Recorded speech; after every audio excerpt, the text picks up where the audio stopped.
পরের দিন সকালে কোচবিহার শহরের তালতলা এলাকায় একটি কালী মন্দিরে চুরির ঘটনায় চাঞ্চল্য সৃষ্টি হয়। মন্দিরের দায়িত্বে থাকা বিপুল কুমার সিং জানান, সকালে স্থানীয় বাসিন্দারা প্রথমে তাকে খবর দেয়। তিনি সেখানে গিয়ে বিষয়টি দেখতে তালা ভাঙা অবস্থায় রয়েছে মন্দির থেকে প্রায় 40 থেকে 45 লক্ষ টাকার গহনা সহ অন্যান্য বেশ কিছু জিনিস চুরি হয়ে গিয়েছে। ঘটনার তদন্ত শুরু করেছে কোচবিহার কোতোয়ালি থানার পুলিশ। বছরের মন্দির এটা?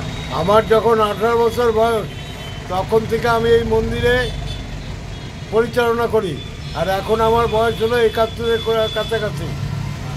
এখন অবধি আমি এই মন্দিরটা দেখাশোনা করে মন্দিরটা রাখছি, এবং এখন আমার পাড়ার কিছু ছেলে সবাই মিলে সহযোগিতা করে এই মন্দিরটা এরকমভাবে চলছে।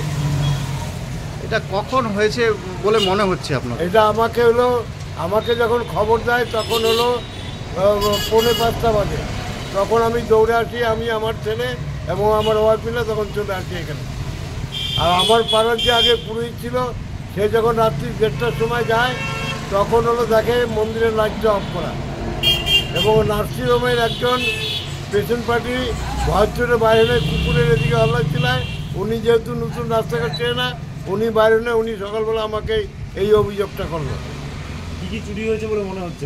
আমার ওই মায়ের যা ছিল, পায়ের তোড়া, তারপরে হাতের কানের, এগুলো সব চুরি হয়ে গেছে, গলার, তারপরে হলো টিকলি।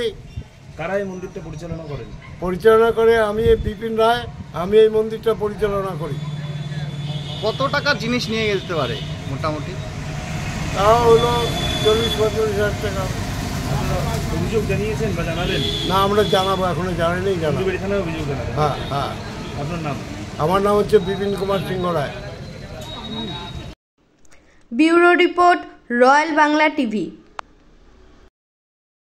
সমবায়িকা, স্বপ্ন পূরণে অঙ্গীকারবদ্ধ।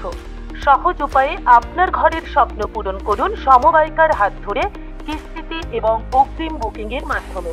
সমবায়িকা, তিনবাত্তি মোড়, শিলিগুড়ি। আজই কল করুন 7601829172 এই নম্বরে। এছাড়াও কল করতে পারেন 8617037678 এই নম্বরে।